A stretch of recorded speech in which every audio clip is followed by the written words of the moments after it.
Hello नमस्कार, जय हिंद साथियों। स्वागत करता हूं आपका A236 के इस ऑनलाइन प्लेटफॉर्म में। दोस्तों, आज से हम लोग छत्तीसगढ़ में मध्यकालीन इतिहास के बारे में डिटेल में बात करने वाले हैं। छत्तीसगढ़ में मध्यकालीन इतिहास में आज हम बात करेंगे कलचुरी राजवंश के बारे में। कलचुरी राजवंश से सबसे ज्यादा क्वेश्चन पूछा जाता है, ऐसा पूछा भी क्यों न जाए, क्योंकि हमारे छत्तीसगढ़ में 750 साल मतलब 750 साल किसने राज किया है? तो कलचुरियों ने यहाँ पे राज किया है। कितने साल? तो बोलोगे 750 साल हमारे छत्तीसगढ़ में किसका राजवंश चला है? तो कलचुरियों का राजवंश यहाँ पे चला हुआ है। तो सीधी सी बात है, इतने लंबे टाइम तक अगर कोई राजवंश यहाँ पे राज करेगा तो क्वेश्चन भी उससे बहुत ज्यादा बनने वाले हैं। आज की क्लास में हम बात करेंगे जितने भी राजवंश, जितने भी राजा हुए हैं, उन्होंने क्या क्या काम किए हैं, सारी चीजों के बारे में आज हम बात करेंगे। फिर कल की क्लास में हम लोग बात करेंगे छत्तीसगढ़ में जो कलचुरी राजवंश है उनमें क्या क्या प्रशासनिक व्यवस्थाएं थी, सारी चीजों के बारे में हम कल बात करेंगे। ठीक है, 2 क्लास में हम लोग कलचुरी राजवंश को खत्म करेंगे। लेकिन सबसे ज्यादा जो क्वेश्चन बनता है वो कलचुरी राजवंश में जो आज की क्लास रहेगी उससे क्वेश्चन बनेगा। चलिए, जो छत्तीसगढ़ में कलचुरी राजवंश है वो कब से कब तक राज करता है? तो 990 ईस्वी से लेकर 1741 ईस्वी तक ये राज करते हैं। कब से कब तक? तो छत्तीसगढ़ में जो कलचुरी राजवंश रहता है 990 ईस्वी से लेकर 1741 ईस्वी। लेकिन कुछ कुछ किताबों में आप देखेंगे तो वहां रहता है 1000 ईस्वी। कब से कब तक? तो बोलोगे 1000 ईस्वी से लेके 1750 ईस्वी। कब से कब तक? तो 1750 ईस्वी। 1000 से लेके 1750 ईस्वी। दोनों सही है, ये भी सही है, ये भी सही है। क्यों सही है? क्लास में आपको समझ में आ जाएगा, लास्ट में समझ में आएगा, अभी नहीं। चलिए, सबसे पहले हम बात करते हैं भारत में कलचुरी के बारे में। अरे, आप बोलोगे ये क्या कर दिया, आप तो अभी छत्तीसगढ़ में कलचुरी पढ़ा रहे थे, लेकिन अचानक से भारत में कैसे कूद गए? क्या गलती? हमारे साथ ऐसे क्यों नाइंसाफी कर रहे हो आप? देखिए, भारत में कलचुरी इसलिए पढ़ना जरूरी है क्योंकि देखिए, जो कलचुरी राजवंश रहता है वो हमारे छत्तीसगढ़ में बाद में आता है। 450 साल ये पहले अलग अलग जगह पे राज करते हैं। हमारे छत्तीसगढ़ में तो 450 साल बाद आते हैं। कब आते हैं ये? 1000 ईस्वी में आते हैं। उसके पहले जो कलचुरी राजवंश है वो उसकी स्थापना कब हो जाती है? तो इसकी स्थापना जो है 550 ईस्वी मतलब 550 ईस्वी में ही इसकी स्थापना हो जाती है मुख्यतः। ठीक है, जो छत्तीसगढ़ में कलचुरी राजवंश रहता है उसका संस्थापक कौन रहता है? आपको याद रखना है, जो उसका संस्थापक रहता है, संस्थापक का नाम रहता है क्या? संस्थापक का नाम है कृष्णराज। क्या नाम है? कृष्णराज। जैसे कि आपको पता है कि कोई भी राजवंश हो उसका कोई संस्थापक होता है, तो बिल्कुल जो कलचुरी राजवंश है इसका भी संस्थापक है। नाम क्या है? कृष्णराज इसका संस्थापक है। जो कलचुरी राजवंश रहते हैं ये बहुत अलग अलग क्षेत्रों में अपनी राजधानियां बनाते हैं। अब देखिए, ये इसका संस्थापक हो गया कौन? कृष्णराज इसका संस्थापक हो गया। इसे आदि पुरुष भी बोला जाता है। किसका आदि पुरुष? तो बोलोगे आदि मतलब कहीं ना कहीं पुराना, सबसे पुराना पुरुष कलचुरी का सबसे पुराना पुरुष या कलचुरी का आदि पुरुष किसे कहा जाता है? तो कृष्णराज को कहा जाता है। किसे कहा जाता है? कृष्णराज को कहा जाता है कलचुरियों का आदि पुरुष या फिर संस्थापक। चलिए, अब देखिए, जो कलचुरी लोग रहते हैं मुख्यतः 550 ईस्वी में स्टार्ट हो जाता है। मतलब इनका जो वंश है कृष्णराज से स्टार्ट होता है, उसके बाद चलता रहता है चलता रहता है। हमारे छत्तीसगढ़ में तो ये बाद में आते हैं। कब? 1000 ईस्वी में मतलब 450 साल बाद आते हैं। लेकिन इनके अलग अलग राजाएं चलते, अलग अलग राजा यहाँ पे आते रहते हैं। उनके बारे में हम बिल्कुल भी नहीं पढ़ने वाले। क्यों नहीं पढ़ेंगे? क्योंकि वहां से क्वेश्चन हमारे छत्तीसगढ़ के एग्जाम में नहीं आने वाला है। हमारे एग्जाम में अब हम आने वाले हैं कहाँ? छत्तीसगढ़ में। अभी ये देखिए, यहाँ से इनका वंश चल रहा है 550 ईस्वी से, फिर आएगा 600, 700, 800, 900, 950 ईस्वी, 990 ईस्वी आएगा, फिर 1000 ईस्वी आएगा। वहां से हमारा छत्तीसगढ़ में कलचुरी राजवंश इंटर करते हैं। ठीक है, चलिए, अब हम क्या बात करने वाले हैं इसमें से। यहाँ पे आप देखेंगे जो छत्तीसगढ़ के कलचुरी राजवंश रहते हैं वो अलग अलग जगह पे फैले होते हैं। ये अलग अलग राजधानियां भी बनाते हैं। इनकी राजधानियां का पढ़ने का पर्पस क्या है कि राजधानी अलग अलग बनाते हैं, मतलब इनका क्षेत्र अधिकार भी वहां वहां रहता है। जैसे कि आपको पता है ये हमारा भारत हो गया। अब ये भारत हो गया, भारत मान लीजिए बोलेंगे ये दिल्ली हो गया। दिल्ली ये राजधानी है, इसका क्षेत्राधिकार यहाँ भी है, इसका क्षेत्राधिकार यहाँ भी है, इसका क्षेत्राधिकार यहाँ भी है, यहाँ भी है, यहाँ भी है। केंद्र ये हो गया। ऐसे ही जब ये राजधानियां बनाते हैं तो हमें पता चल जाता है कि ये इस क्षेत्र पे मतलब कब्जा कर चुके थे। ये प्रयागराज को भी राजधानी बनाते हैं। किसको? प्रयागराज को राजधानी बनाते हैं। काशी को राजधानी बनाते हैं। ये त्रिपुरी को राजधानी बनाते हैं। त्रिपुरी कहाँ पे है? तो बोलोगे मध्य प्रदेश में है। अलग अलग जगह पे। ये तो हमारे भारत के बारे में बात हो गई। उसके बाद अगर आप देखोगे छत्तीसगढ़ में तो रतनपुर हो गया, रतनपुर को राजधानी बनाते हैं। उसके पहले ये तुमाड़ को बनाए रहते हैं, तुमाड़ हो गया, रतनपुर हो गया, अलग अलग राजधानी, रायपुर हो गया, ये सारी राजधानियां रहेंगी। किसकी? तो ये कलचुरियों की राजधानी रहती है। मतलब इनका बहुत सारे क्षेत्रों पे ये कब्जा रहता है, अलग अलग जगह, जब इनका जहां मन किया वहां राजधानी बना लेते हैं। कृष्ण राज के बाद में, अब देखिए ये भी आपको याद नहीं रखना है, बिल्कुल ये कोई काम का नहीं है, हम आपको बस बता रहे हैं कि इनका क्षेत्राधिकार कहां कहां पे था। अभी जो 5 से 10 मिनट की क्लास रहेगी, इसमें आपको कुछ भी याद नहीं करना है। क्या? कुछ भी याद नहीं करना, चीजों को समझना है। याद करने वाली चीजें हम आपको बता देंगे क्लास में अभी कुछ टाइम बाद। कृष्ण राज के बाद में कौन आता है? तो अलग अलग राजा आते हैं। एक राजा का नाम रहता है क्या? कोकल प्रथम। क्या राजा का नाम रहता है? बोलोगे कोकल प्रथम। कोकल प्रथम जो राजा रहता है, ये क्या करता है? तो त्रिपुरी को राजधानी बनाता है। किसको? त्रिपुरी को राजधानी बनाता है। ठीक है, कोकल प्रथम किसको राजधानी बनाता है? त्रिपुरी को राजधानी बना दिया। बस इतना ही काम करता है ये। उसके बाद एक और शासक आता है, क्या नाम रहता है?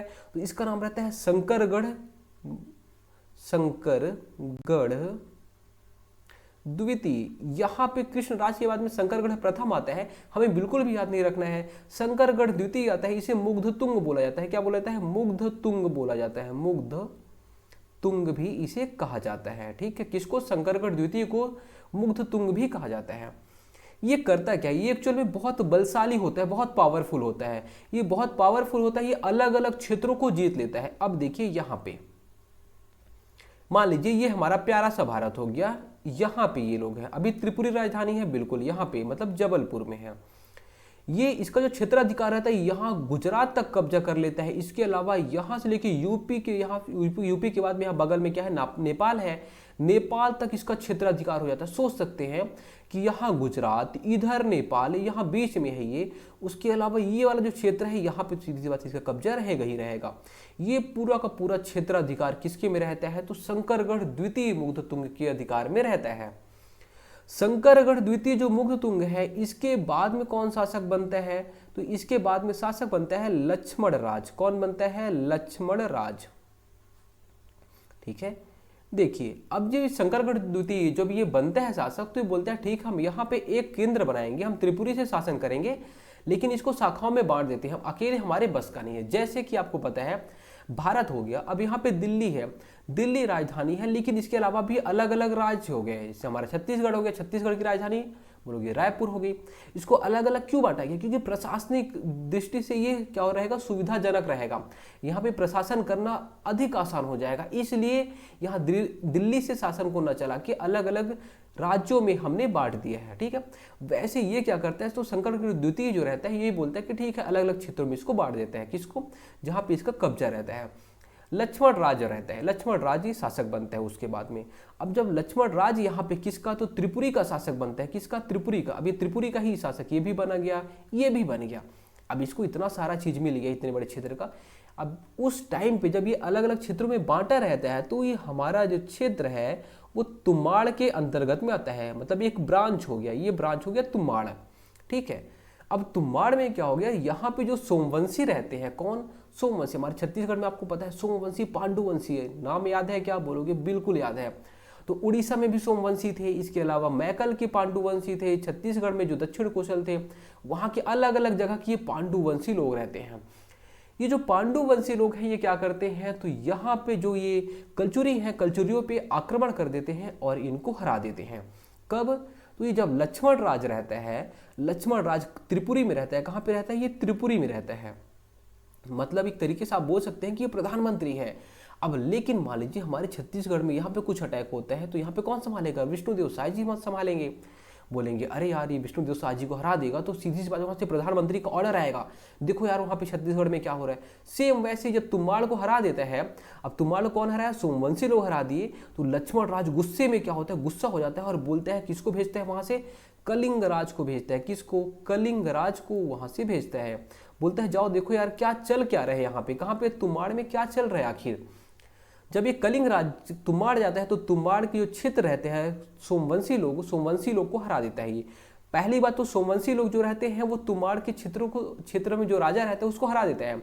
उसके बाद फिर जब कलिंग राज जाता है दोबारा, और यहीं से हमारे छत्तीसगढ़ में कलचुरियों की स्थापना होती है 1000 ईस्वी में। कब? 1000 ईस्वी में कलिंग राज को भेजते हैं, और 1000 ईस्वी से लेके 1020 ईस्वी तक ये कलिंग राज हमारे छत्तीसगढ़ में राज करता है। कौन? कलिंग राज। करता क्या है? जाके तुमाड़ में किसको हराता है? तो तुमाड़ में जाके ये सोमवंशियों को हरा देता है। किसको हराता है? तो सोमवंशियों को ये जाके तुमाड़ में हरा देता है। ठीक है। राजधानी किसको बनाया? तो ये राजधानी भी तुमाड़ को बना देता है। किसको राजधानी बनाता है? तो राजधानी ये तुमाड़ को बनाता है। ठीक है।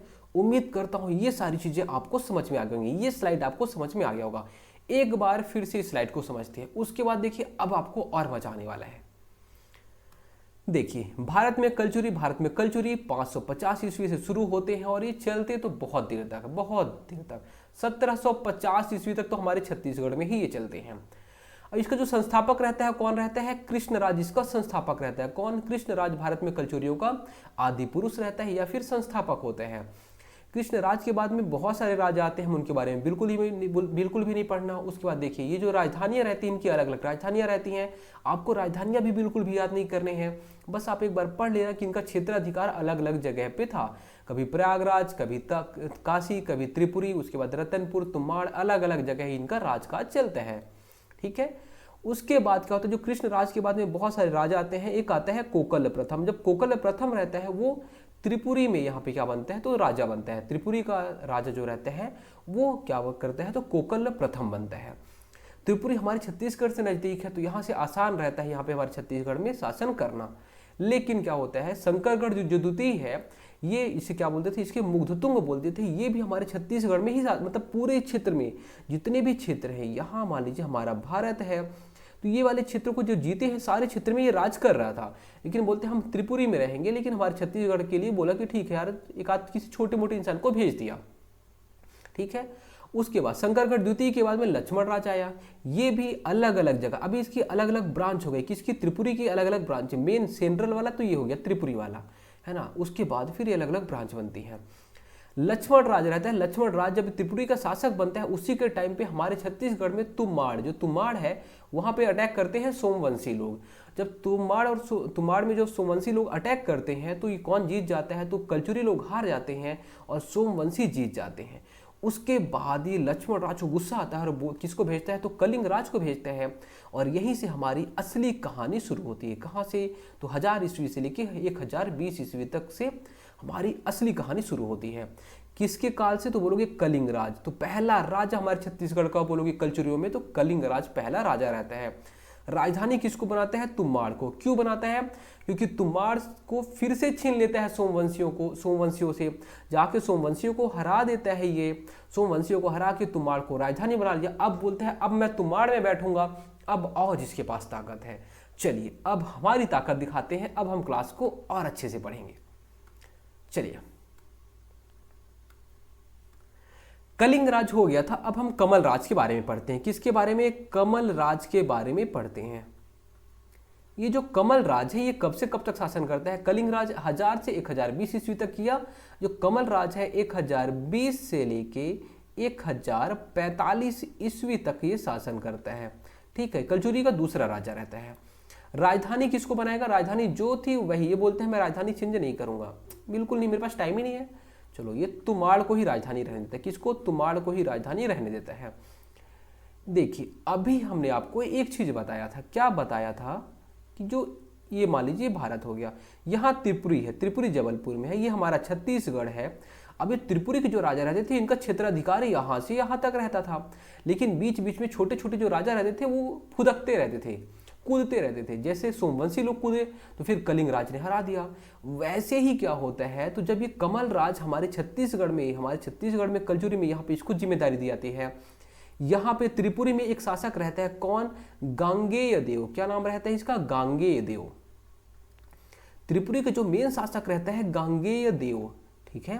अब इसके टाइम पे यहाँ पे उड़ीसा में, कहाँ पे? उत्कल में एक राजा रहता है, वो ज्यादा उछलता कूदता रहता है। उत्कल में क्या रहता है? उत्कल किसे बोलते हैं? तो उड़ीसा को बोलते हैं उत्कल। और उड़ीसा का जो शासक रहता है ये उछलता कूदता रहता है।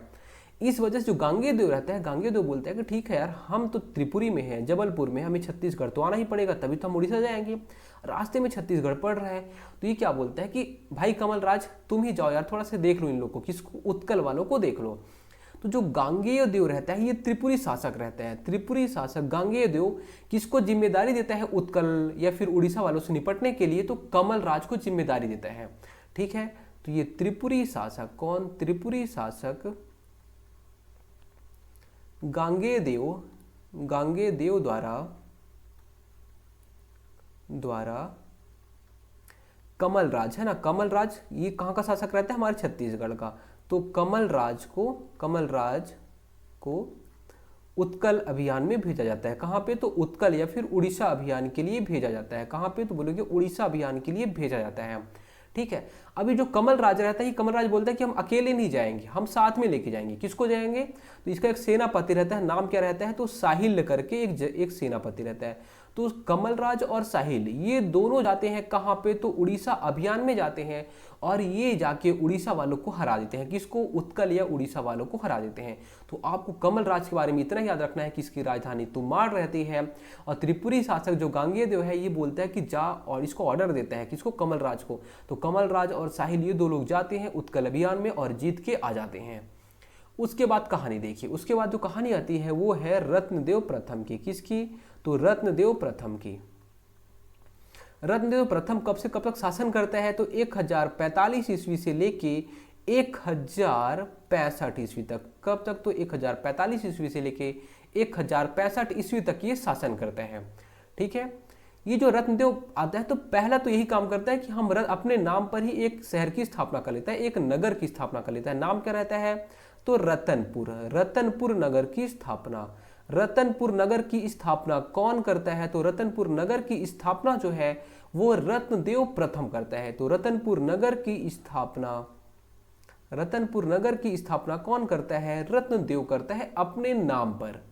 ठीक है, और इसको राजधानी बना लेता है। इसको क्या बना लेता है, तो इसको राजधानी बना लेता है। ठीक है, रतनपुर नगर को राजधानी बना लेता है। कब बनाता है, तो 1050 ईस्वी में इसको वो राजधानी बना लेता है। किसको, रतनपुर को। ठीक है, इसके अलावा ये एक काम और करता है, रतनपुर में महामाया मंदिर का निर्माण कराता है। कहाँ पे, रतनपुर में, आप जानते ही होंगे। तो रतनपुर में कौन सा मंदिर है, तो रतनपुर का महामाया मंदिर। कौन सा, महामाया मंदिर का निर्माण कौन कराता है, तो बोलोगे रत्नदेव प्रथम जो रहता है वो रतनपुर के महामाया मंदिर का निर्माण कराता है। ठीक है, ये अनेक तालाब खुदवाता है। क्या, अनेक, बहुत सारे ये तालाब खुदवाता है, वो भी आपको याद रखना है। इसके अलावा जब ये रतनदेव रहता है, रतनदेव प्रथम रहता है, उस टाइम पे छत्तीसगढ़ को या फिर रतनपुर को क्या बोला जाता है, तो कुबेरपुर कहा जाता है। क्या कहा जाता है, उस टाइम पे छत्तीसगढ़ को या फिर रतनपुर को कुबेरपुर कहा जाता है। क्या कहा जाता है, कुबेरपुर हमारे छत्तीसगढ़ को कहा जाता है।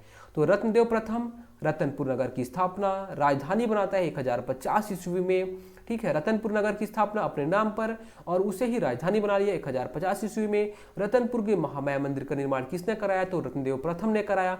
कुबेरपुर किसके काल को कहा जाता है, तो रत्नदेव प्रथम के काल को कुबेरपुर कहा जाता है।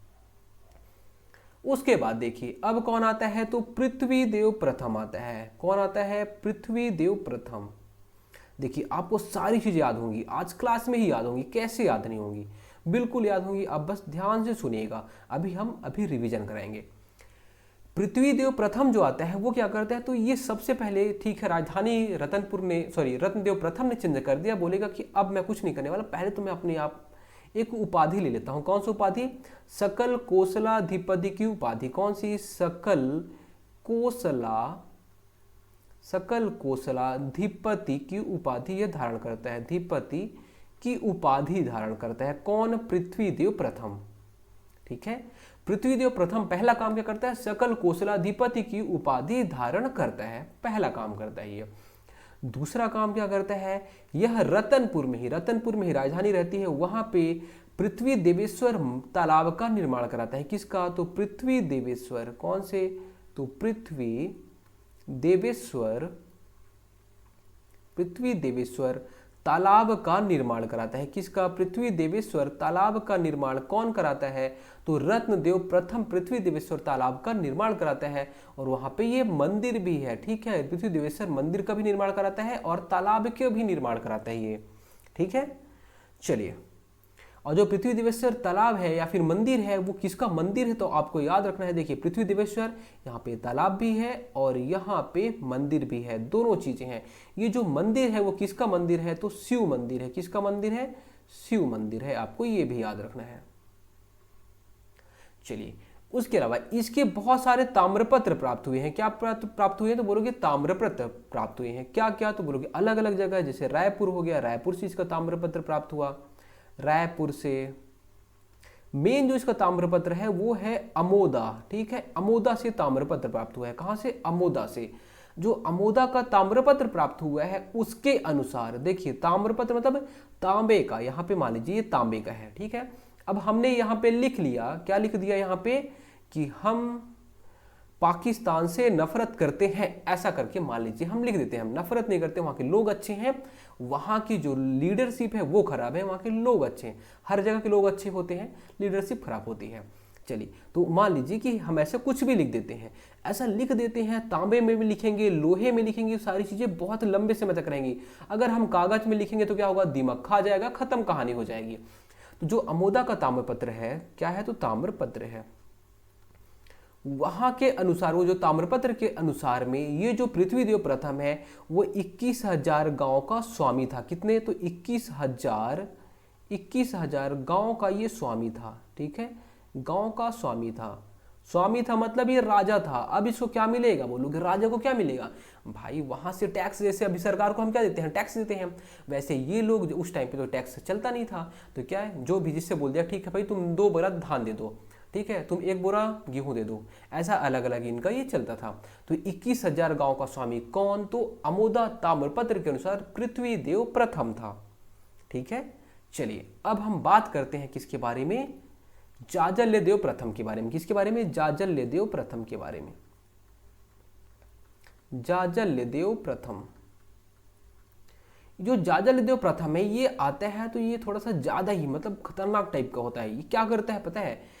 छत्तीसगढ़ में छिंदक नागवंशी राजा रहते हैं, बस्तर वाले क्षेत्र में, जो चक्रकोट या फिर चित्रकूट वाला जो जगह है, ये वाला बस्तर वाला क्षेत्र, यहाँ पे छिंदक नागवंशी राजा चलते रहते हैं, ठीक है। जब ये छिंदक नागवंशी राजा चलते रहते हैं उसी टाइम पे ये रतनपुरा जो शासक रहता है जाजल्यदेव प्रथम, ये क्या करता है? तो ये यहाँ छिंदक नागवंशी जो राजा रहता है, नाम क्या रहता है? सोमेश्वर देव। तो यह छिंदक नागवंशी राजा सोमेश्वर देव को पराजित कर देता है। किसको?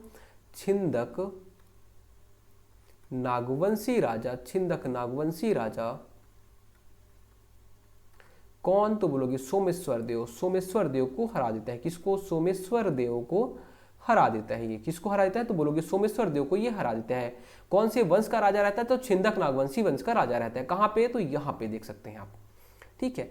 लेकिन जो सोमेश्वर देव की माता जी हैं, जो इनकी माता है, इनकी माता का नाम क्या रहता है? तो गुंडक महादेवी। क्या? तो गुंड महादेवी। तो इनकी माता का नाम रहता है गुंड महादेवी। ये अनुरोध करती हैं, किससे अनुरोध करती हैं? तो जाजल्यदेव से अनुरोध करती हैं कि प्लीज हमारे बेटे को छोड़ दीजिए। क्या करता है? तो ये छिंदक नागवंशी जो राजा सोमेश्वर देव है इसको बंदी बना लेता है। कौन? तो जाजल्यदेव प्रथम इसको बंदी बना लेता है। तो फिर जो इनकी माता रहती हैं गुंड महादेवी, ये क्या करती है? तो अनुरोध करती हैं कि प्लीज हमारे बेटे को छोड़ दीजिए। फिर जो सोमेश्वर देव को जाजल्यदेव प्रथम है वो छोड़ देते हैं, ठीक है। चलिए, ये आपको याद रखना है, पहला फैक्ट आपको ये याद रखना है। दूसरा चीज, ये क्या कराता है? तो ये जाजल्य या फिर जाजल्यपुर या फिर जांजगीर की स्थापना करता है। किसकी? तो जाजल्यपुर। जाजल्यपुर या फिर वर्तमान जांजगीर। जांजगीर जानते हैं? बोलेंगे हाँ बिल्कुल हम जांजगीर जानते हैं। तो जांजगीर की स्थापना कौन करता है? तो जांजगीर की स्थापना जाजल्यदेव प्रथम करता है। तो जांजगीर की स्थापना कौन करता है? तो आपको याद रखना है जाजल्यदेव प्रथम करता है इसकी स्थापना। कौन? जाजल्यदेव प्रथम। इसके अलावा ये क्या करते हैं? तो यह स्वर्ण सिक्के जारी करता है। क्या करता है? स्वर्ण सिक्के जारी करता है, ठीक है। स्वर्ण सिक्के जो जारी करता है उसमें अपने नाम से, कौन से? तो श्री मध्य जाजल्यदेव। क्या? श्री मध्य जाजल्यदेव अपने स्वर्ण सिक्कों में लिखाता है। क्या लिखाता है? तो श्री मध्य जाजल्यदेव श्री मज्जा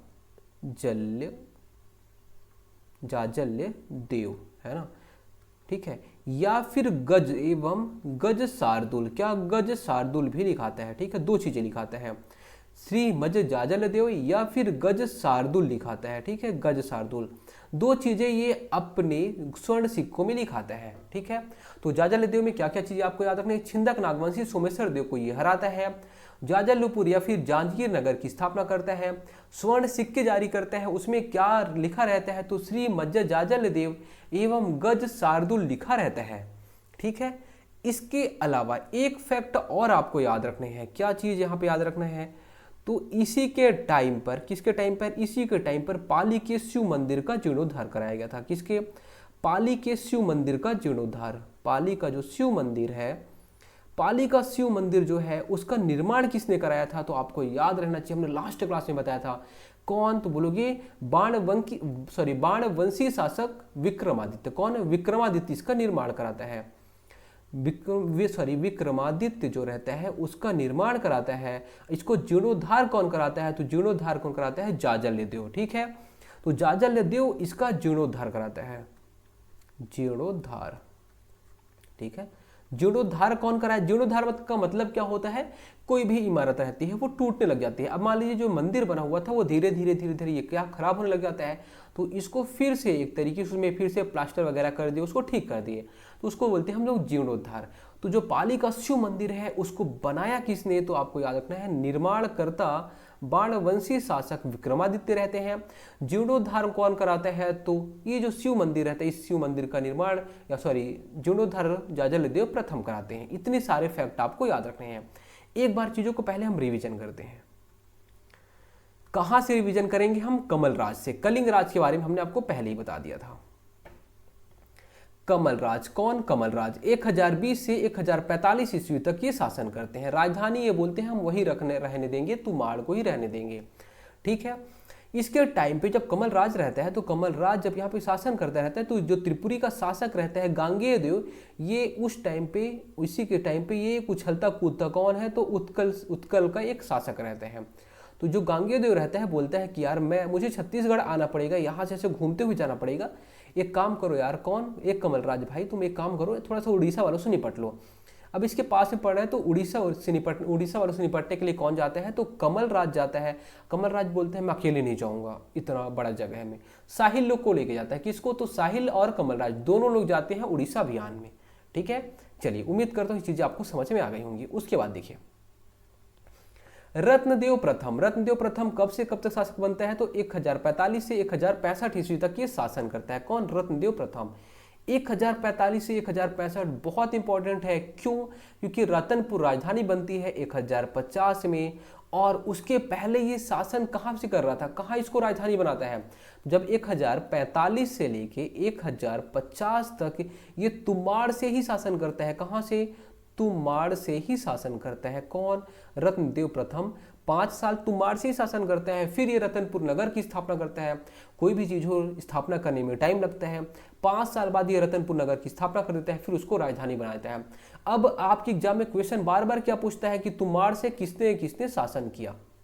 चलिए बताइए, तुमाड़ से कौन कौन शासन किया, तो आप बोलोगे कलिंग राज था। कौन, कलिंग राज। और कौन, तो बोलोगे कमल राज। कौन, कमल राज। और कौन, तो रत्नदेव प्रथम। रत्नदेव प्रथम, ये लोग जो तीनों शासक हैं ये कहां से, तुमाड़ से शासन करते हैं। फिर कौन आ गया, अब रत्नदेव प्रथम रतनपुर की स्थापना कर दिया, इसको राजधानी बना दिया, अब राजधानी यहाँ, ठीक है। तो तुमाड़ कहाँ कहाँ की राजधानी रहती है, तो आपको याद रखना है कलिंग के टाइम राजधानी रहती है, कमल राज के टाइम पे राजधानी रहती है, रत्नदेव प्रथम के टाइम पे राजधानी रहती है तुमाड़। रतनपुर के महामाया मंदिर का निर्माण किसने कराया, रत्नदेव प्रथम। रतनपुर को कुबेरपुर कब कहा जाता था, तो बोलोगे रत्नदेव प्रथम के टाइम पे ही कहा जाता था। उसके बाद देखिए पृथ्वीदेव प्रथम एक उपाधि धारण करता है, सकल कोसलाधिपति की उपाधि धारण करता है। पीएससी में आया हुआ क्वेश्चन है, पीएससी 2018-19 में ये आया हुआ क्वेश्चन है कि सकल कोसलाधिपति की उपाधि किसने धारण की थी, तो आपको याद रखना है पृथ्वीदेव प्रथम ने धारण की थी। यह पृथ्वी देवेश्वर तालाब का निर्माण कराता है एवं पृथ्वी देवेश्वर मंदिर का भी निर्माण कराता है। मंदिर में क्या है, तो बोलोगे शिव भगवान का ये मंदिर है। तो पृथ्वी देवेश्वर आपको नाम से ही समझ में आ रहा होगा, पृथ्वी देव मतलब कहीं ना कहीं पृथ्वी देव रहेगा, ठीक है, तो ये इजी है, आप इसे आसानी से याद कर सकते हैं। इसके अलावा इसके बहुत सारे ताम्रपत्र मिले हैं अलग अलग जगह से, ठीक है, रायपुर हो गया, अमोदा हो गया, अलग अलग जगह। उसमें जो अमोदा ताम्रपत्र है उसके अनुसार यह 21,000 गांव का स्वामी था। कितने गांव का? तो बोलोगे 21,000 गांव का स्वामी था। फिर देखिए जाजलदेव प्रथम क्या करता है, तो छिंदक नागवंशी, जो हमारे चक्रकोट के छिंदक नागवंशी शासक रहता है सोमेश्वर देव, उसको क्या करता है, ये बंदी बना लेता है। फिर गुंड महादेवी जो इसकी माता रहती है बोलती है कि छोड़ दीजिए हमारे बेटे को, सोमेश्वर देव को। फिर ये जाजलदेव क्या करता है, तो छोड़ देता है। उसके बाद देखिए जांजगीर या फिर जाजलपुर की स्थापना करता है कौन? जाजलदेव। उसके अलावा स्वर्ण सिक्के जो जारी करता है उसमें अपने नाम से श्री मज जाजलदेव या फिर गज शार्दुल अंकित कराता है। किसमें? स्वर्ण सिक्कों में। और मोस्ट इंपॉर्टेंट क्वेश्चन है, यहाँ से तो बार बार क्वेश्चन पूछा ही जाता है कि जो कौन सा ऐसा शासक था जो कि अपने सिक्के पे, जो स्वर्ण सिक्के हैं उसमें श्री मज जाजलदेव या फिर गज शार्दुल अंकित कराया था। तो आपको याद रखना है जाजलदेव प्रथम। फिर पाली का शिव मंदिर का जीर्णोद्धार कौन कराया था? तो जाजलदेव प्रथम। निर्माण किसने कराया था? तो विक्रमादित्य ने निर्माण कराया था। अब देखिए आपको ये जो सीक्वेंस ये बार बार भूल जाता हो तो आप कैसे याद करेंगे? देखिए कलिंग राज तो आपको याद हो गया होगा, कमल राज ये भी आपको याद होगा। हमने कैसे याद किया? रप्रीजा, रप्रीजा है ना, रप्रीजा रप्रीजा। आप ऐसे करिए कुछ भी, आरपीजे ऐसे करके जो भी आपको ट्रिक सही लगे वो हमने रप्रीजा करके याद किया था। रप्रीजा रप्रीजा। रत्नदेव प्रथम, पृथ्वीदेव प्रथम, जाजलदेव प्रथम। उसके बाद अब फिर से रत्नदेव द्वितीय आ जाएगा, रत्नदेव द्वितीय आएगा, फिर उसके बाद पृथ्वीदेव द्वितीय आएगा, फिर जाजलदेव द्वितीय आएगा। कभी मान लीजिए इनके सीक्वेंस के बारे में पूछ लेता है तो आपको याद होना चाहिए रप्रीजा रप्रीजा। उसके बाद देखिए जाजलदेव द्वितीय हो गया। उसके बाद में कौन आता है? तो फिर आता है जगददेव, फिर रत्नदेव तृतीय आ जाता है। कौन आता है? रत्नदेव तृतीय आ जाता है जगददेव के बाद में। तो वैसे इनका सीक्वेंस चलता रहता है। अब आगे आते हैं,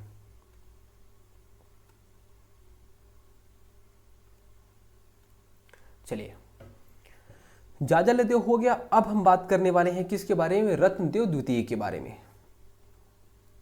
रत्नदेव द्वितीय के बारे में बात करते हैं। ये क्या, जो रत्नदेव द्वितीय है ये बोलता है कि ठीक है अब हम बहुत दिन हो गया कलचुरी लोग के, मतलब जो त्रिपुरी के कलचुरी थे उनके अधीन में हम लोग रह रहे थे, ठीक है। रत्नदेव प्रथम हो गया, कलिंग राज कमल राज हो गए, पृथ्वीदेव प्रथम हो गया, जाजलदेव प्रथम, ये सब त्रिपुरी के अधीन थे। अब रत्नदेव द्वितीय क्या करता है? बोलता है बहुत हो गया तुम्हारा, अब हम तुम्हारे अधीन नहीं रहेंगे। तो ये जो त्रिपुरी के कलचुरी रहते हैं, त्रिपुरी के कलचुरी उनकी जो अधीनस्थता है, क्या अधीनता है, जो उनकी अधीनता है या फिर अधीनस्थता है, उनकी अधीनता को क्या करते हैं? अस्वीकार कर देते हैं। मतलब अब हम तुम्हारे अधीन नहीं रहेंगे।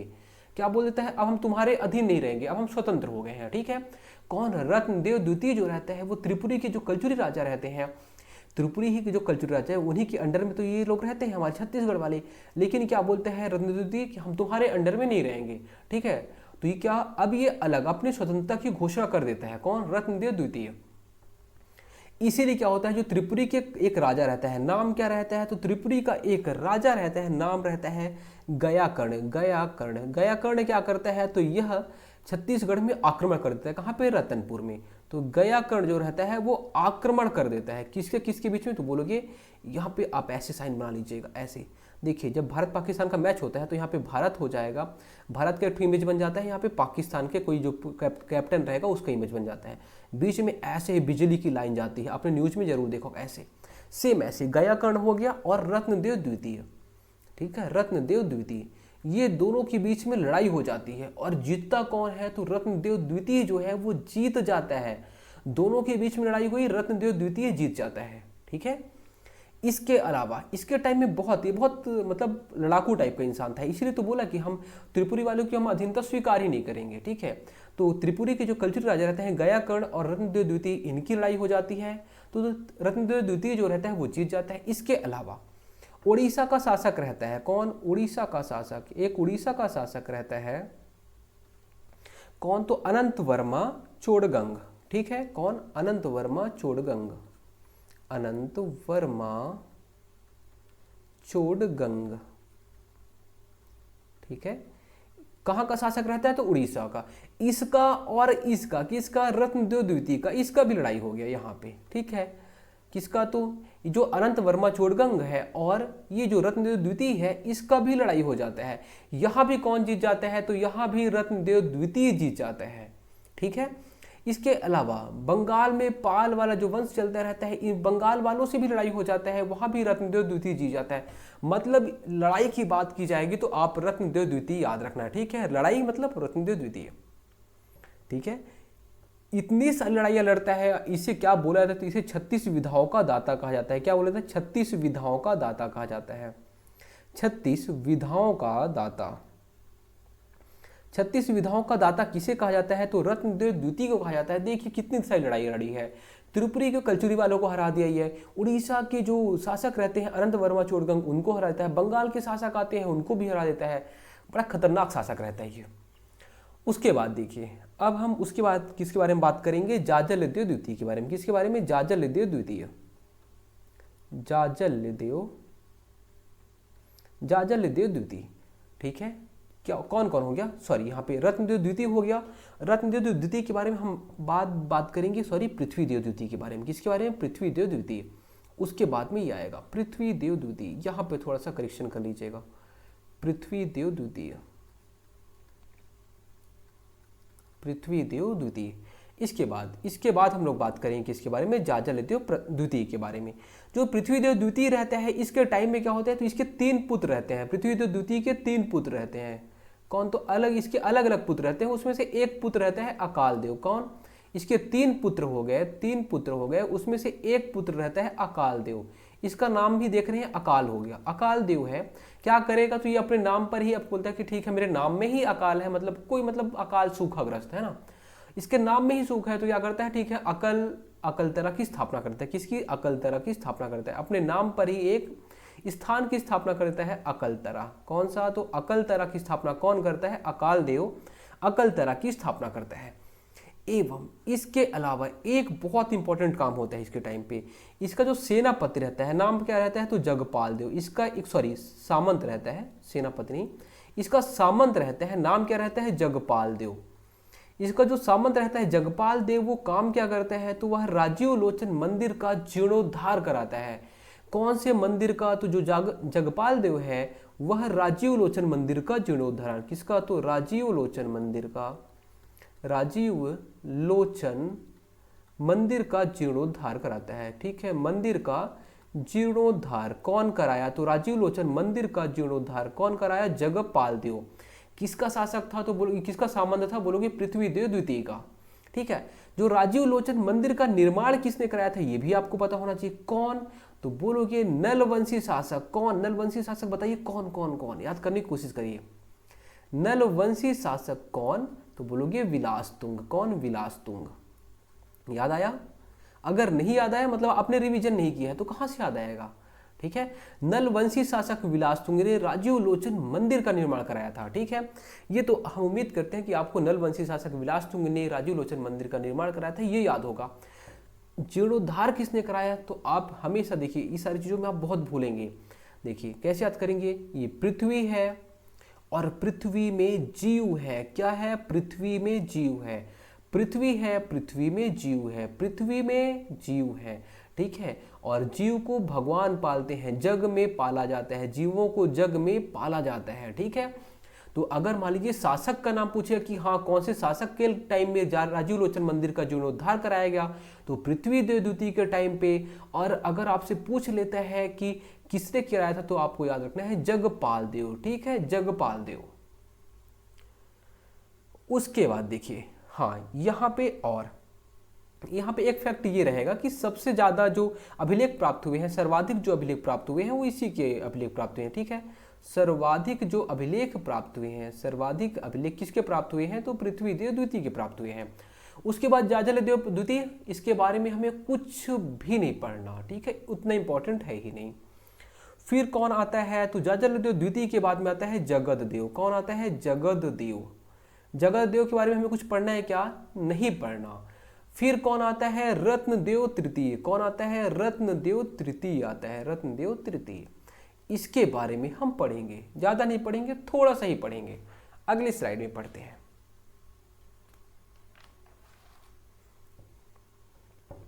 रत्नदेव तृतीय, देखिए बस हो गया, अब हमारा जल्दी जल्दी खत्म ही होने वाला है। रत्नदेव तृतीय ये क्या करेगा, तो इसके टाइम में भी एक शासक रहता है। कौन रहता है, तो इसके टाइम पे इसका प्रधानमंत्री रहता है। शासक या फिर प्रधानमंत्री आप बोल सकते हैं। इसका प्रधानमंत्री रहता है कौन, गंगाधर राव। कौन, गंगाधर राव इसका प्रधानमंत्री रहता है। बोलोगे प्रधानमंत्री तो पहले जवाहरलाल नेहरू, कैसे गंगाधर आ गए, ऐसे उस टाइम पे उपाधि दे दी जाती थी कि ठीक है तुम संभालोगे, तो उसे प्रधानमंत्री बोल दिया था। तो रत्नदेव तृतीय का प्रधानमंत्री रहता है गंगाधर राव, और गंगाधर राव क्या करता है, तो खरौद के लखनेश्वर मंदिर का जीर्णोद्धार कराता है। किसका, खरौद के, किसके, तो बोलोगे खरौद के लखनेश्वर मंदिर का जीर्णोद्धार। किसका, तो खरौद के लखनेश्वर मंदिर का जीर्णोद्धार। ठीक है, कौन कराया, तो बोलोगे कि गंगाधर राव। गंगाधर राव किसका शिष्य था, तो आप बोलोगे रत्नदेव तृतीय का ये शिष्य था। ठीक है, खरौद के लखनेश्वर मंदिर का निर्माण किसने कराया था, बताइए बताइए बताइए, जल्दी बताइए कौन, तो बोलोगे पांडु वंशी शासक। नाम क्या, बताइए बताइए, नाम क्या, तो आप बोलोगे ईशान देव। ठीक है, लाखा चाउर मंदिर, ईशान देव ने लखनेश्वर मंदिर का निर्माण कराया था। निर्माणकर्ता तो ईशान देव हो गया। जीर्णोद्धार कौन कराया, तो बोलोगे रत्नदेव तृतीय का गंगाधर राव। ठीक है, तो लखनेश्वर मंदिर का तो आप याद कैसे करेंगे, जो ये रत्न है आज के टाइम में, रत्न है वो क्या लाख लाख रुपए में बिक रहा है, क्या जो रत्न है वो लाख लाख रुपए में बिक रहा है, तो आप ऐसे याद करेंगे। ठीक है, देखिए यहां पे आपको हमने बहुत सारे मंदिर बताए और जीर्णोद्धार करता बताए। देखिए आप याद कैसे करेंगे, देखिए हमने आपको बताया था कि रप्रीजा याद है क्या, तो बोलोगे हाँ याद है। ये रत्नदेव हो गया, पृथ्वीदेव हो गया और जाजल्यदेव हो गया। ठीक है, इसका उल्टा चलना है। रत्नदेव तृतीय के टाइम पे एक मंदिर का क्या हुआ है, जीर्णोद्धार हुआ है। पृथ्वीदेव द्वितीय के टाइम पे मंदिर का जीर्णोद्धार हुआ है, और जाजलदेव प्रथम के टाइम पे मंदिर का जीर्णोद्धार हुआ है। बस हमने क्या बोला, रत्नदेव तृतीय के मंदिर में के टाइम पे मंदिर का जीर्णोद्धार हुआ है, पृथ्वीदेव द्वितीय के टाइम पे मंदिर का जीर्णोद्धार हुआ है, जाजलदेव प्रथम के टाइम पे मंदिर का जीर्णोद्धार हुआ है। ठीक है, कभी कभी क्या होता है, पृथ्वीदेव प्रथम पृथ्वीदेव द्वितीय दिया रहेगा तो आप डाउट में जाओगे, बोलोगे ऐसे कैसे हो गया, अब तो मैं गया, नहीं जाना है आपको। रत्नदेव तृतीय सबसे लास्ट, फिर आप 2 पे आओगे तो बोलोगे पृथ्वीदेव द्वितीय, फिर आप जब 1 पे आओगे बोलोगे जाजलदेव। जस्ट उल्टा रहेगा और उल्टा हमें लिखना है। रप्रीजा, फिर उसके बाद यहाँ पे रतन तो पहला होना चाहिए लेकिन तीसरा हो गया, पृथ्वी तो दूसरे पे दूसरा ही रहेगा, जाजलदेव प्रथम। ठीक है, जो रत्नदेव तृतीय है ये कौन से मंदिर का निर्माण कराया, अभी हमने आपको बताया लखनेश्वर मंदिर। कौन से मंदिर का, लखनेश्वर मंदिर। ठीक है, लखनेश्वर मंदिर खरौद पे है। पृथ्वीदेव द्वितीय हमने आपको क्या बताया था, पृथ्वी में कौन रहता है, तो बोलोगे जीव रहते हैं, राजीव लोचन मंदिर का। ठीक है, अब देखिए जाजलदेव प्रथम, तो जाजलदेव प्रथम कौन से मंदिर का, तो पाली के शिव मंदिर का। किसका, पाली का जो शिव मंदिर है, पाली का शिव मंदिर का जीर्णोद्धार।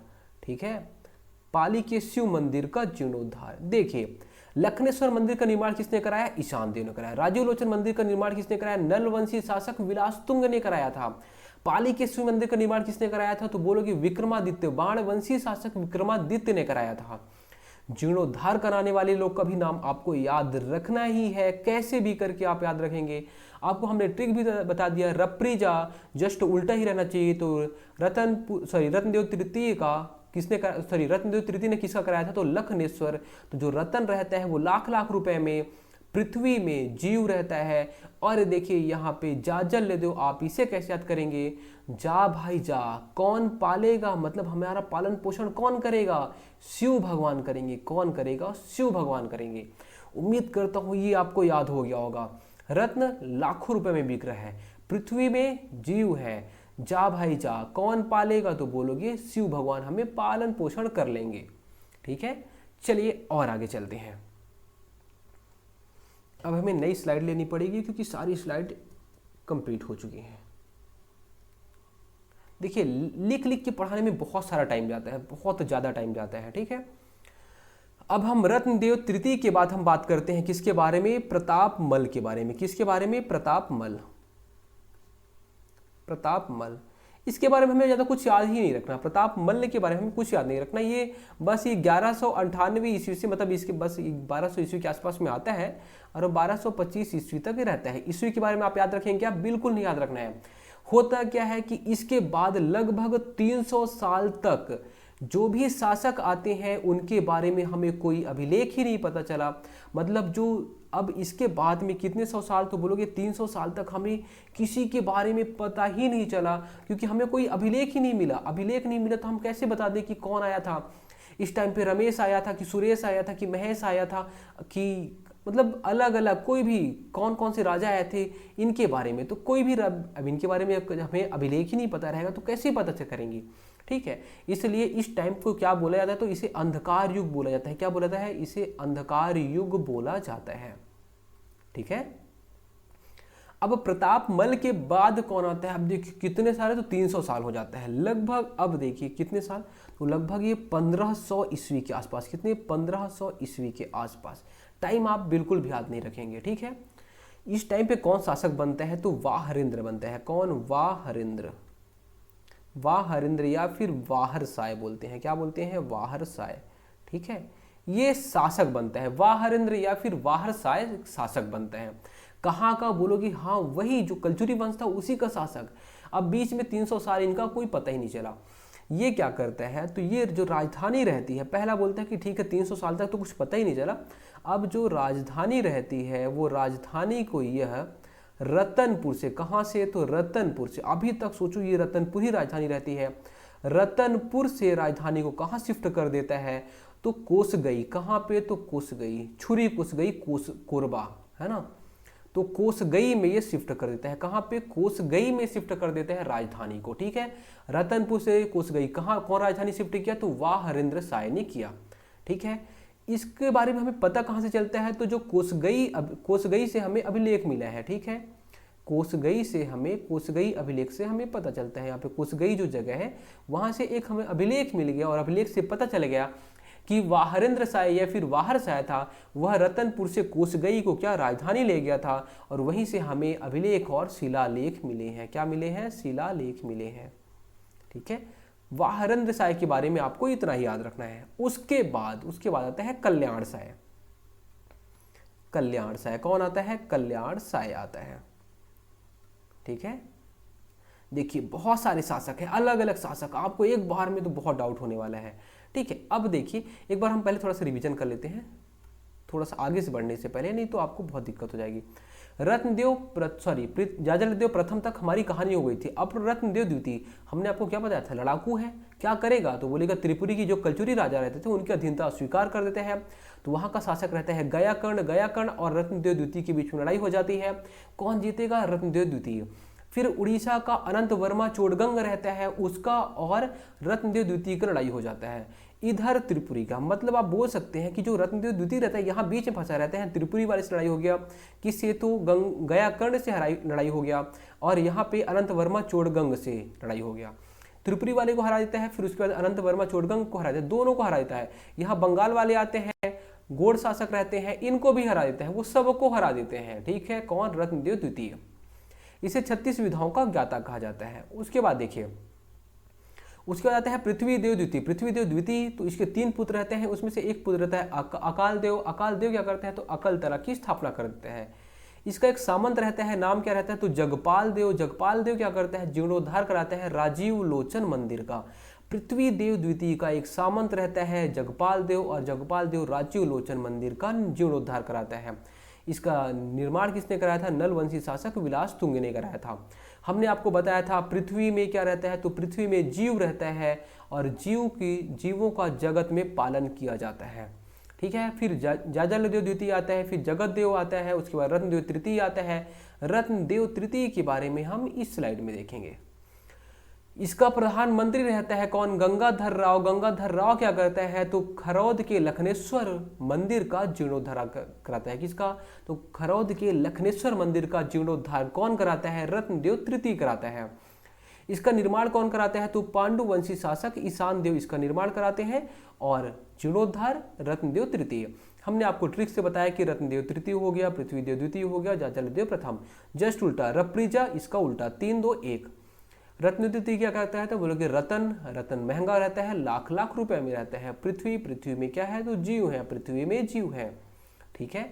उसके बाद जा भाई जा, कौन हमें पालन पोषण करेगा तो शिव भगवान हमारा पालन पोषण करेंगे।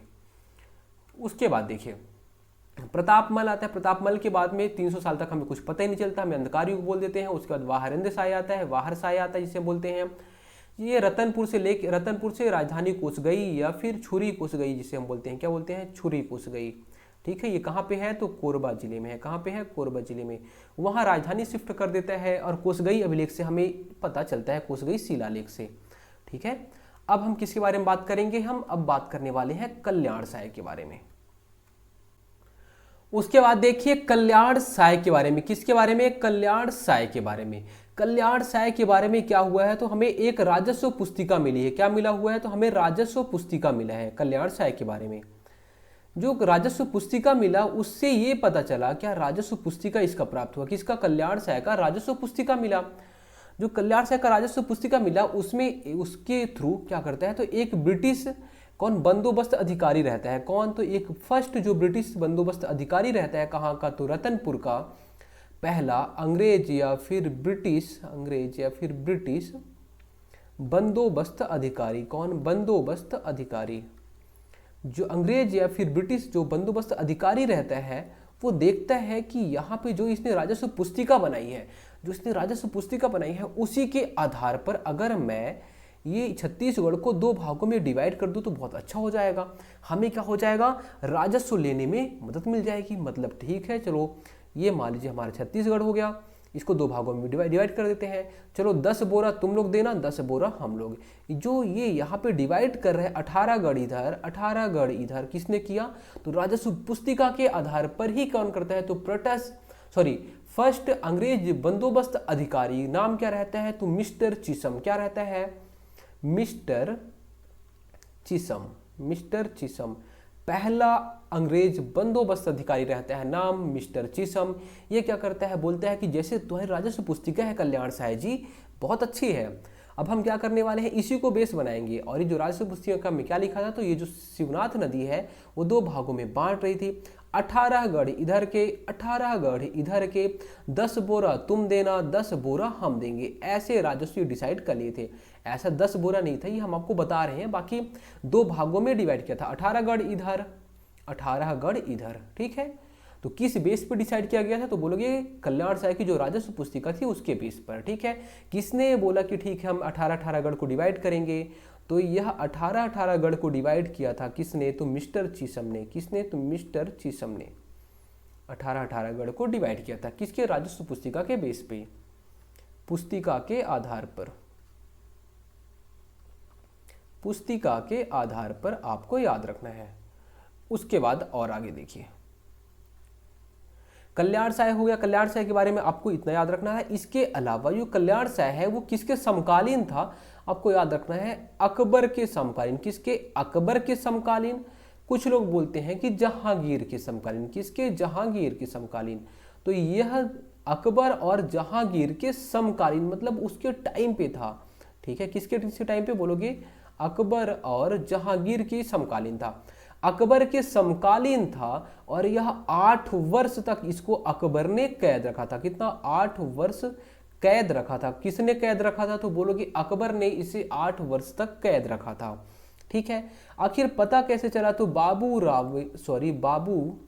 रेवा राम की पांडुलिपि के अनुसार, बाबू रेवा राम की जो पांडुलिपि है, पांडुलिपि, उस पांडुलिपि किसे बोलते हैं जिसे हम लोग हाथ से लिखते हैं, तो पांडुलिपि के अनुसार में जो ये अकबर के काल में ये 8 साल तक यह क्या कैद में रहा था, कौन, कल्याण साय। लेकिन कुछ लोग बोलते हैं कि जहांगीर के कैद में था। किसके, जहांगीर के कैद में। आखिर ये कैसे पता चला तो ये तुजुक ए जहांगीर की किताब में, कौन सी, तुजुक ए जहांगीर में कहा गया है कि यह जो कल्याण साय है वह जहांगीर ने कैद की, उसको जहांगीर ने कैद किया था। तो कुछ बुक कुछ अलग अलग कहती हैं। अकबर अगर ऑप्शन में रहेगा तो अकबर आप कर देंगे, अकबर ऑप्शन में नहीं है, जहांगीर है तो जहांगीर।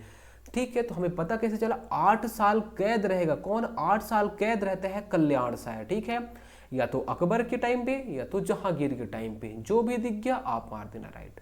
ठीक है, बाबू रेवाराम की जो पांडुलिपि है उसके आधार पर बोला जाता है कि अकबर ने कैद रखा था 8 साल तक के लिए। और इसके अलावा जहांगीर की जो एक बुक है तुजु की जहांगीर, उसमें भी बोला गया है कि जहांगीर ने इसे कैद रखा था 8 साल के लिए। ठीक है, उसके बाद देखिए अगली स्लाइड। उसके बाद आता है राजा तखत सिंह करके। कौन? तखत सिंह। अब देखिए खत्म होने वाला है बस बहुत जल्दी। तखत सिंह जो आता है वो क्या करेगा? तखतपुर की स्थापना करता है। किसकी स्थापना करता है? ये एक नगर है तखतपुर। तखतपुर की स्थापना कौन करता है? तो तखत सिंह करता है तखतपुर की स्थापना। फिर तखत सिंह के बाद में अगला शासक कौन आता है? तो राज सिंह आता है। कौन? राज सिंह। राज सिंह, यहाँ की कहानी थोड़ी सी इंटरेस्टिंग है क्या कि इसका कोई पुत्र नहीं होता। देखिए जो राजा रहते हैं आपने देखा होगा कि हमेशा कोई ना कोई इसका पुत्र, जैसे तखत सिंह का पुत्र राज सिंह आ गया, इसका पुत्र अलग। अब इसका कोई पुत्र नहीं होता। क्या होता है? तो इसका एक सहयोगी ब्राह्मण रहता है, उसके सहयोग से क्या, उसके नियोग से क्या होता है?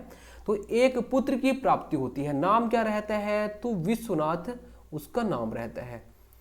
ठीक है, तो एक ब्राह्मण रहता है, उसके नियोग से विश्वनाथ की प्राप्ति होती है। विश्वनाथ एक इसका पुत्र रहता है। ठीक है, एक तरीके से आप बोल सकते हैं कि मतलब इसका ओरिजिनल पुत्र नहीं था।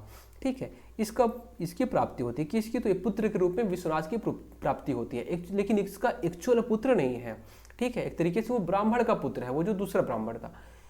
अभी जब विश्वनाथ को राजा बनना चाहिए था, लेकिन जब विश्वनाथ को पता चल जाता है कि आखिर ये कैसे हो गया, मतलब हम तो इसके बेटे हैं ही नहीं, तो ये सुसाइड कर लेता है। क्या कर लेता है? सुसाइड कर लेता है। ठीक है, सुसाइड कर लेता है। लेकिन आपको यहाँ पे देखिए, सुसाइड कर लिया, हो गया, काम खत्म। आपको याद रखना है कि राज सिंह के टाइम में, ठीक है, इसका कोई पुत्र नहीं था, निसंतान था, याद रखना है।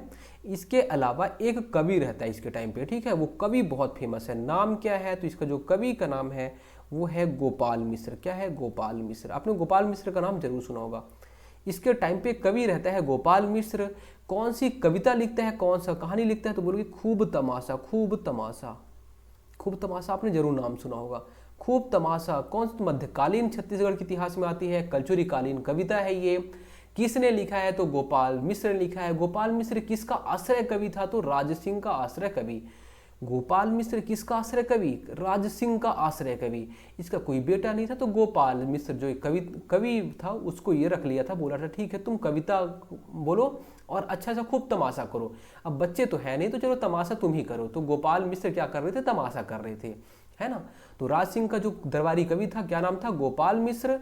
गोपाल मिश्र, और इसका जो कवि है सॉरी जो कविता का नाम है वो है खूब तमाशा।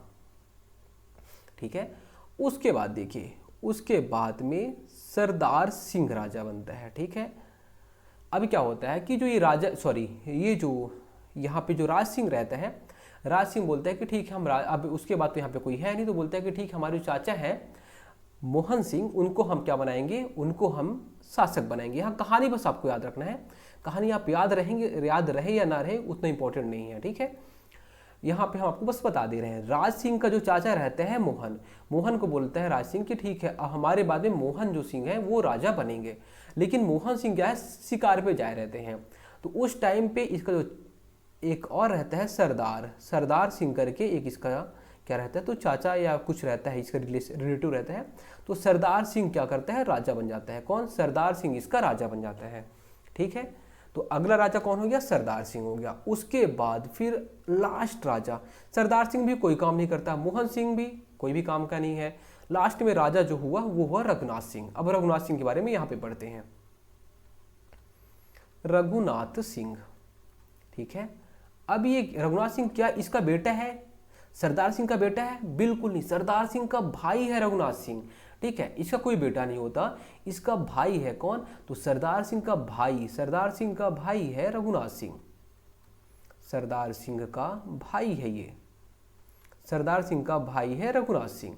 ठीक है, अब ये देखिए, ये उस टाइम पे अगर कोई छोटा रहता तो वो कुछ टाइम तक राज करता है, लेकिन इसी के टाइम पे 1741 ईस्वी में, कब? 1741 ईस्वी में भास्कर पंत, कौन? भास्कर पंत मराठा आक्रमण, मतलब मराठा जो रहते हैं उनमें एक शासक रहता है भास्कर पंत।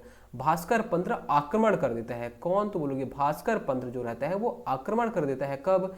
1741 में। मराठा सेनापति कौन रहता है? तो मराठा सेनापति भास्कर पंत आक्रमण कर देता है। ठीक है। और देखिए जो रघुनाथ सिंह है इसका कोई बेटा तो है नहीं। अब इसका कोई बेटा है नहीं और इसकी एज ज्यादा हो गई। सरदार सिंह का भाई था, सरदार सिंह तो पहले निपट गया है। रघुनाथ सिंह है, अब इसका भी एज ज्यादा हो गया, 60-65 साल का था। क्या लड़ाई करेगा? सरेंडर कर देता है। क्या कर देता है? तो ये सरेंडर कर देता है। ठीक है। तो आत्मसमर्पण करता है। देखिए क्या करता है? आत्मसमर्पण करता है, कोई युद्ध नहीं करता। कई बार एग्जाम में क्वेश्चन पूछ लेते हैं कि रघुनाथ सिंह ने भास्कर पंत के समक्ष क्या किया था? लड़ाई किया था, तलवार चलाया था, डंडा चलाया था, क्या चलाया था? तो आपको याद रखना है आत्मसमर्पण कर दिया था। इसका एज ज्यादा हो गया था, क्या लड़ाई करेगा? ठीक है। तो आत्मसमर्पण कर दिया था, आपको याद रखना है। ठीक है।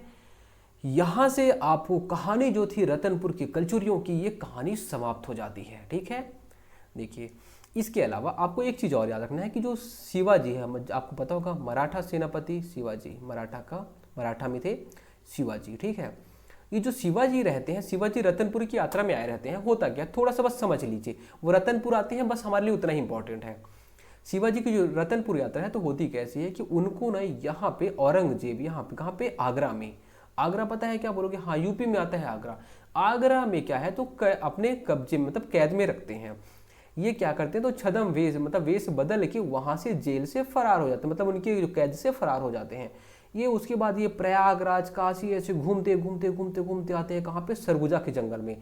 सरगुजा के जंगल में घूमते घूमते यहाँ से कैसे है तो यहाँ से ये बिलासपुर रतनपुर से होते हुए कहाँ आएंगे? पहले सरगुजा के जंगल में ऐसे घूमते घूमते यहाँ से ऐसे होते हुए ये कहाँ चले जाते हैं तो रायगढ़। कौन से रायगढ़? हमारे छत्तीसगढ़ का रायगढ़ नहीं, हमारे छत्तीसगढ़ का रायगढ़ नहीं, ये है महाराष्ट्र का रायगढ़। महाराष्ट्र के रायगढ़ पहुंच जाते हैं ये। ठीक है। महाराष्ट्र के रायगढ़ 1666 में ये पहुंच जाते हैं। तो शिवाजी हमारे छत्तीसगढ़ के रतनपुर में आए थे और इसके अलावा सरगुजा में भी आए थे, ये आपको याद रखना है। ठीक है। तो रतनपुर आए और सरगुजा ये जगह पे आए थे बहुत कम टाइम के लिए, तो आपको बस याद रखना है। चलिए थोड़ा सा पहले इसको रिवीजन करते हैं, उसके बाद हम रायपुर के कलचुरियों के बारे में पढ़ने वाले हैं। देखिए कल्याण साय की राजस्व पुस्तिका मिली है। उसी के आधार पर एक ब्रिटिश बंदोबस्त अधिकारी था जो कि राजस्व का देख रेख करता था, राजस्व संभालता था, मिस्टर चिसम। वो क्या करता है कि ठीक है जैसे तुम्हारी पुस्तिका है उसी के बेस पर हम लोग यहाँ पे डिवाइड करते हैं। तो 18 गढ़ पर छत्तीसगढ़ को डिवाइड करते हैं। 18 गढ़ पुस्तिका के आधार पर। कौन? तो अंग्रेज बंदोबस्त अधिकारी मिस्टर चिसम। ठीक है। इसके अलावा जो कल्याण साय को अकबर 8 वर्ष तक ये कैद में रखता है। बाबू रेवाराम की जो पांडुलिपि है उसमें बताया गया है कि जो अकबर को कैद रखा है अकबर ने किसको कैद रखा है तो कल्याण साय को। इसके अलावा तुजुक ए जहांगीर में बोला गया है कि जहांगीर ने किसको कैद रखा है तो कल्याण साय को। इनके बीच में लड़ाई चलती है, लेकिन आपको याद रखना है कि यह अकबर और जहांगीर ये दोनों के समकालीन था। किसके? अकबर और जहांगीर के समकालीन था। इन्होंने कैद में रखा था। बाबू रेवाराम की पांडुलिपि चाहे बोल दीजिए चाहे तुजुक ए जहांगीरी बोल दीजिए, इसके अनुसार हमें पता चलता है कि ये लोग इसको कैद रखे थे। फिर तखत सिंह तखतपुरी की स्थापना कर देता है। फिर राज सिंह आता है। राज सिंह क्या करता है तो तमाशा मचाता है। एक कवि रखता है गोपाल मिश्र खूब तमाशा करता है। उसके बाद मोहन सिंह, उसके बाद सरदार सिंह के बाद में आता है रघुनाथ सिंह की एज ज्यादा रहती है, सरदार सिंह का भाई रहता है। 1741-42 कौन से टाइम में? 1741-42 टाइम में मराठा आक्रमण होता है। कौन करता है तो भास्कर पंत मराठा आक्रमण करता है और जो रघुनाथ सिंह रहता है वो क्या करता है तो आत्मसमर्पण कर देता है। ठीक है। शिवाजी हमारे छत्तीसगढ़ में आते हैं। कहाँ तो रतनपुर और सरगुजा में आते हैं। आगे देखिए बस थोड़ा सा और बचा हुआ है, थोड़ा सा। आप बोलोगे सर थोड़ा बल्कि क्या परेशान कर रहे हो हम लोग को। चलिए देखिए रायपुर के कलचुरी के बारे में। ठीक है। रायपुर के कलचुरियों के बारे में हम यहाँ पे देखने वाले हैं। जब 14वीं शताब्दी चलती रहती है तो ये जो कलचुरी शाखा रहती है वो 2 भागों में बढ़ जाती है। कब? 14वीं शताब्दी में 2 शाखाओं में ये जो कलचुरी वंश रहती है वो बढ़ जाती है। एक हो जाती है रतनपुर की शाखा और एक हो जाती है रायपुर की शाखा। ठीक है। अभी जो रायपुर की शाखा है इसका कौन संस्थापक है आज तक यही नहीं पता चला है। ये हमें नहीं पता चला है ऐसा नहीं है, ये हमारे पीएससी वालों को भी नहीं पता चला है, व्यापम वालों को भी नहीं पता चला है, ये किसी को पता ही नहीं चला है। ठीक है। अब पीएससी वाला बोलता है कि रामचंद्र देव जो है वो रायपुर के कलचुरी वंश के संस्थापक हैं। व्यापम वाला बोल देता है कि नहीं, ऐसा नहीं है। कौन है? तो ये बोल देता है कि केशव देव है, वो केशव देव रायपुर के कलचुरी वंश के संस्थापक है। इन लोग के बीच में लड़ाई चलती रहती है, हमें उनकी लड़ाई से कोई मतलब नहीं है। बस हमें याद रखना है कि 14वीं शताब्दी में रायपुर में कलचुरी वंश की स्थापना होती है। तो 14वीं शताब्दी में, 14वीं शताब्दी का मतलब क्या होता है? तो बोलोगे कि 1301 से लेके 1399 या फिर 1400 तक को हम क्या बोलते हैं? 14वीं शताब्दी बोलते हैं। ठीक है, तो 14वीं शताब्दी में रायपुर में किसकी स्थापना होती है? तो कलचुरियों की स्थापना होती है। पता कैसे चला? तो हमें ब्रह्मदेव का शिलालेख मिला। किसका? तो ब्रह्मदेव का शिलालेख मिल गया। ब्रह्मदेव का शिलालेख कहाँ पे? तो बोलोगे खल्लारी में। कहाँ पे? ब्रह्मदेव का शिलालेख मिला खल्लारी मंदिर में। ठीक है, तो ब्रह्मदेव का शिलालेख मिला, वहां से हमें पता चल गया कि 14वीं शताब्दी में यहाँ पे इनका शासन था। अब हम लोग रायपुर की जो लहुरी शाखा है, रायपुर की लहुरी शाखा को हम लोग थोड़ा सा देखने वाले हैं। रायपुर की लहुरी शाखा बहुत छोटी, लहुरी मतलब सीधी बात है, लहुरा मतलब कहीं ना कहीं छोटे के बारे में बात होती है, बहुत छोटी शाखा थी। ठीक है, रायपुर की लहुरी शाखा, रायपुर की लहुरी शाखा के बारे में हम बात करने वाले हैं। जो रायपुर की लहुरी शाखा, इसका भी कोई ना कोई संस्थापक रहेगा। बिल्कुल इसका संस्थापक था। देखिए अलग अलग लोग अलग अलग बताते हैं कि इसका संस्थापक ये था। कौन? तो आपको याद रखना है केशव देव के बारे में। किसके बारे में? केशव देव के बारे में। केशव देव, व्यापम बोलता है कि केशव देव जो है वो रायपुर के लहुरी शाखा के संस्थापक हैं। ठीक है, केशव देव के बाद में आते हैं रामचंद्र देव। कौन? रामचंद्र देव। रामचंद्र देव, ये जो पीएससी है वो पीएससी बोलता है कि रामचंद्र देव जो है वो रायपुर की लहुरी शाखा के संस्थापक है। व्यापम बोलता है कि जो केशव देव है, कौन? केशव देव है, वो रायपुर के कलचुरी या फिर रायपुर के लहुरी शाखा के संस्थापक हैं। ठीक है, तो रामचंद्र देव, अगर देखिए कभी भी ऐसा नहीं हो केशव देव भी दे रामचंद्र देव भी, अगर ऐसे दोनों देगा तो सीधी सी बात है क्वेश्चन लास्ट में विलोपित हो जाएगा। तो आप अब ऐसे क्वेश्चन मत करने लग जाना कि सर हम माने तो माने किसको, आप दोनों को मानिए। केशव देव दिया है तो केशव देव राइट है, रामचंद्र देव दिया है तो रामचंद्र राइट है। ठीक है, क्योंकि किसी के पास ऐसे ऑथेंटिक सोर्स ही नहीं है कि वो बता दी कि यही संस्थापक है। लेकिन अगर रियल में बोला जाए कि रायपुर की जो लहुरी शाखा है उसके बारे में हमें पता कहाँ से चलता है? तो हमें ब्रह्मदेव राय के बारे से पता चलता है। कहाँ से? ब्रह्मदेव से पता चलता है। किससे? ब्रह्मदेव राय से पता चलता है। ब्रह्मदेव राय जो रहता है यह रामचंद्र देव का पुत्र रहता है। किसका? रामचंद्र देव का पुत्र ब्रह्मदेव राय रहता है।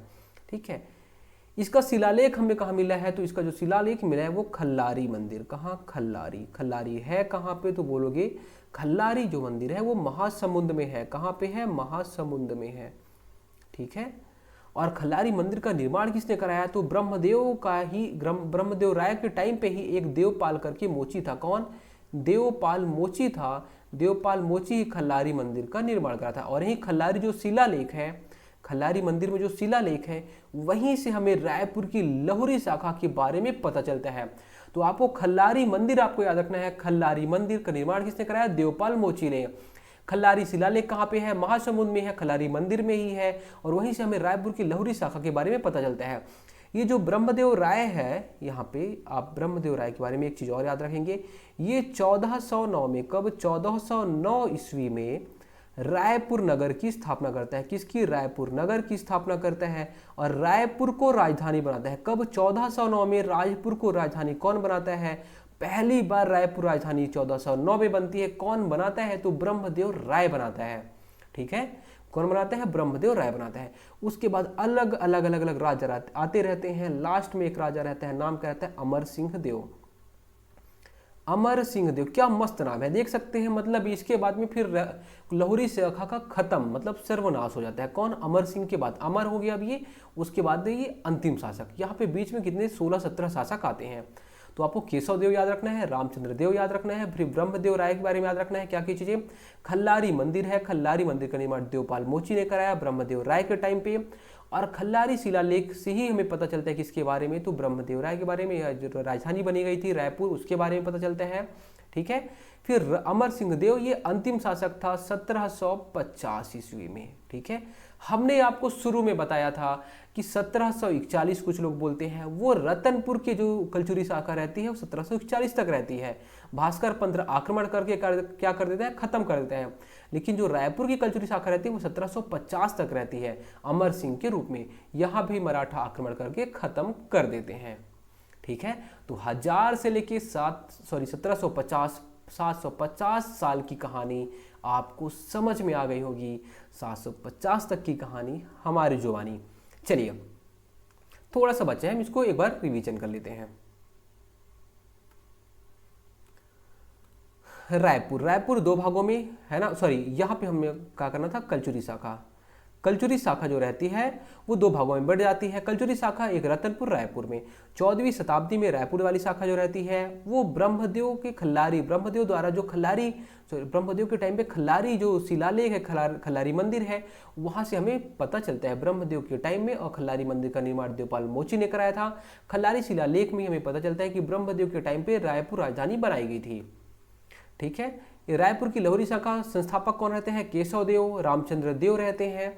इसके अलावा ब्रह्मदेव राय, खल्लारी मंदिर का निर्माण देवपाल मोची, शिलालेख से हमें पता चलेगा कि राजधानी 1409 में बनी थी, रायपुर राजधानी बनी थी। लास्ट शासक कौन, तो अमर सिंह देव, ठीक है।